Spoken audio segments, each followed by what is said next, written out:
ក្រសួងការបរទេសនិងសហប្រតិបត្តិការអន្តរជាតិនាយកដ្ឋានព័ត៌មានសេចក្តីប្រកាសព័ត៌មានកម្ពុជានិងជប៉ុនចុះហត្ថលេខាលើលិខិតបដូរសារស្តីពីការផ្ដល់ហិរញ្ញប្បទានឥតសំណងរបស់ជប៉ុន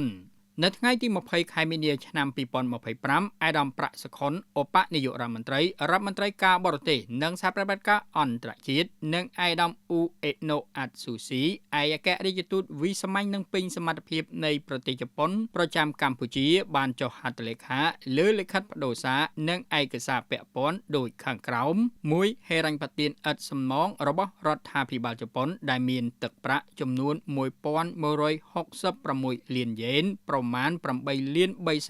អាមេរិកសម្រាប់គម្រោងពង្រឹងសមត្ថភាពរបស់មជ្ឈមណ្ឌលសកម្មភាពកម្ចាត់មីនកម្ពុជាស៊ីម៉ាក់លើការវឹកវើក្រោមក្របខ័ណ្ឌកិច្ចសហប្រតិបត្តិការត្បូងនិង2ហិរញ្ញប្បទានឥតសំណងបន្ថែមរបស់រដ្ឋាភិបាលជប៉ុនដែលមានទឹកប្រាក់ចំនួន$300 លានយេនប្រមាណ$2.1 លានអាមេរិកសម្រាប់ការអនុវត្តគម្រោងសាងសង់អគារវឹកវើនិងផ្សព្វផ្សាយអប់រំនៃមជ្ឈមណ្ឌលសកម្មភាពកម្ចាត់មីនកម្ពុជាហិរញ្ញប្បទានឥតសំណងសម្រាប់គម្រោងទាំងពីរខាងលើនឹងរួមចំណែកដល់យុទ្ធសាស្ត្រជាតិសកម្មភាពបោសសម្អាតមីនរបស់កម្ពុជាឆ្ពោះទៅសម្រេចបាននៅគោលដៅប្រទេសកម្ពុជាគ្មានមីននៅឆ្នាំ2030ព្រមទាំងបញ្ជាក់ជាថ្មីនៅការបដិញ្ញាចិត្តយ៉ាងមុតមាំរបស់ជប៉ុនក្នុងការបន្តគាំទ្រដល់ការអភិវឌ្ឍសេដ្ឋកិច្ចសង្គមនៅកម្ពុជា